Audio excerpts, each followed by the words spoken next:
जय हिंद, वंदे मातरम। आप सबों का छोटा भाई एवं मित्र सदानंद यादव। इस वीडियो को पूरा सुनिए, खून खौल उठेगा। आज तक किसी ने सरकार से या किसी जनप्रतिनिधि से कोई आज तक कोई एक सवाल ये नहीं किया अभी तक कि आप ऐसा कौन सा मेहनत करते हो कि आपकी संपत्ति करोड़ों अरबों रुपया होता है। आप कितना मेहनत करते हो। किसान दिन भर मेहनत करता है कड़ी धूप में, और भूखा पेट भी वही सोता है, फांसी लगाकर भी वही मरता है। लेकिन ये नेता लोग एसी में सोते हैं, कूलर पंखा में सोते हैं। अगर आप सोते हो कूलर एसी पंखा में, तो हम लोगों को भी कूलर चाहिए, हम लोगों को भी इन्वर्टर चाहिए। और दूसरी बात यह है मुद्दा कि सिर्फ सत्ता वाले लोग सिर्फ झूठ बोल करके चुनाव जीतना जानते हैं। मैं झारखंड सरकार से पूछना चाहता हूँ, आपने बेरोजगारी भत्ता दे दिए, 200 यूनिट फ्री बिजली दे दिए, आप हम युवाओं को रोजगार दे दिए। अब एक छोटी सी मदद कर दीजिए, आप अपने पद से इस्तीफा दे दीजिए। मैं इस देश के, इस राज्य के युवाओं से पूछना चाहता हूँ, क्या आप भी चुप रहोगे? असली गुनहगार तो हम लोग हैं, जो सरकार के हर फैसले को हम लोग मान लेते हो, चाहे वो फैसला गलत हो या सही हो। हम लोग कभी आवाज़ नहीं उठाते, जिसका फायदा ये सरकार लोग उठाते हैं। अरे ये लोग रोजगार नहीं देंगे, इन लोग तो सिर्फ अपने तिजोरियों को भरने के फिराक में हैं। ये लोगों को कोई मतलब नहीं है हम लोगों के भविष्य से। अपने अधिकार को संघर्ष करके लेना होगा, क्योंकि मांगने से तो भीख मिलता है, रोजगार नहीं मिलता है। जो हम लोग मैथ, रीजनिंग, जीएस, जो लाखों रुपये जो खर्च करके जो हम लोगों ने पढ़ाई किया, और जो सपना हमारे माँ बाप जो देखे हैं कि मेरा बेटा एक दिन आईएएस बनेगा, इंजीनियर बनेगा, वो सपना तो चूर चूर होते चला जा रहा है। लेकिन फिर भी हम लोग चुप हैं। इस सरकार को सिर्फ जाति के नाम पे, धर्म के नाम पे सिर्फ सत्ता हथियाना है, और इन लोगों को कोई मतलब नहीं है। इस देश को, इस राज्य को अब मर्द की जरूरत है। मर्द का मतलब सिर्फ बच्चा पैदा करना मर्द नहीं होता है। मर्द तो जानवर भी, पशु पक्षी भी पैदा कर लेते हैं।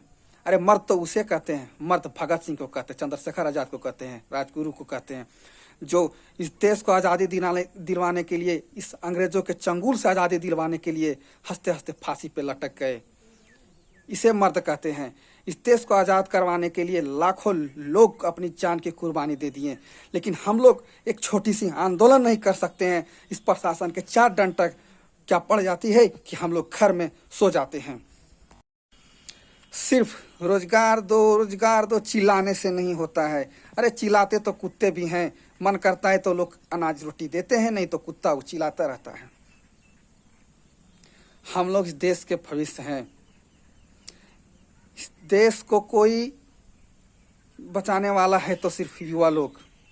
अब इस देश को बचाना है तो युवा लोगों को आगे आना पड़ेगा, अपना अधिकार लेना पड़ेगा, वरना आने वाले समय में इस देश को भी लोग बेच देंगे। उस समय क्या करोगे? अरे चुनाव तो जातिवाद पे, धर्म पे नाम पे लोग करते हैं। अगर सांसद की चुनाव हो तो धर्म पे चुनाव, अगर राज्य की लोकसभा की चुनाव हो तो धर्म के नाम पे, मुखिया का चुनाव हो तो जातिवाद के नाम पे। इस चीज़ को अब समझो मेरे भाई लोग, अब नींद से जागो, वरना बहुत कुछ हो जाएगा। किस भरोसे बैठे हो? किसके भरोसे? सत्ता वालों के भरोसे या भगवान के भरोसे? क्या पता कि भगवान हम ही लोगों के भरोसे बैठा हो। अब कुछ नहीं होगा मेरे दोस्त, अब आंदोलन करना होगा, क्योंकि ये सिर्फ कोरोना के नाम पे राजनीति कर रहे हैं और कुछ नहीं। जो लोग घर घर भीख मांगने के लिए, वोट का भीख मांगने के लिए आते थे, क्या इस कोरोना महामारी में कहीं नजर आ रहे हैं लोग? कहीं नहीं नजर आ रहे हैं लोग। ये लोग जो डेवलपमेंट की बात करते हैं, प्रोग्रेस की बात करते हैं, प्रोग्रेस तो हो रही है, लेकिन इनके रिश्तेदारों की प्रोग्रेस हो रही। इन लोगों की तिजोरियां भर रही है।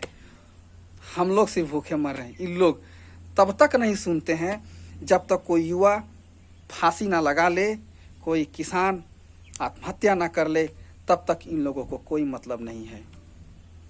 अब भी जागो मेरे दोस्त, अपना अधिकार लो। मैं बेवकूफ नहीं हूं, मैं आगे आना चाहता हूं। आप लोग समर्थन दीजिए, उतरिए, अब संघर्ष में आइए, इस मैदान में आइए। इस महाभारत को अब फिर से महाभारत करना होगा। इन सत्ता वालों को कुर्सियों को जड़ से उखाड़ करके फेंकना होगा।